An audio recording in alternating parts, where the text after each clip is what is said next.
Hi மக்களே, இன்றைக்கி வந்து நம்ம பார்க்க போகிறது 4 அடித்து பார்த்துருப்பீங்க, நீங்கள் வந்து 6 அடித்து பார்த்துருப்பீங்க. ஆனால் ஒரே பாலில் 286 ரன் எடுத்து பார்த்துருக்கீங்களா? இன்றைக்கி அந்த வீடியோ தான் நம்ம இன்றைக்கி பார்க்க போகிறோம்.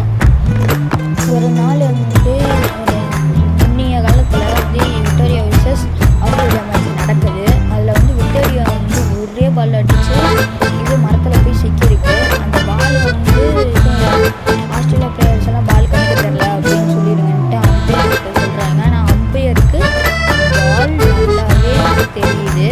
ஆனால் பால் சிக்கு நடக்கும் நல்லா தெரியுது. அது மட்டும் இல்லாமல் ஒரே பாலில் அப்படியே ஓடியாக ரன் எடுத்திருக்காங்க விக்டோரியா டீம். அப்புறம் வந்து ஒரு வழியாக பாலும் கீழே விழுந்துருது. அப்புறம் வந்து திரும்பி பார்த்தா 286 ரன்னு விக்டோரியா டீம் பிளேயர் வந்து ஓடியே ரன் எடுத்திருக்காங்க. இந்த வீடியோ உங்களுக்கு பிடிச்சிருக்குன்னு நினைக்கிறேன். வீடியோ பார்க்குறவங்களாம் மறக்காமல் லைக் பண்ணி ஷேர் பண்ணி சப்ஸ்கிரைப் பண்ணிடுங்க.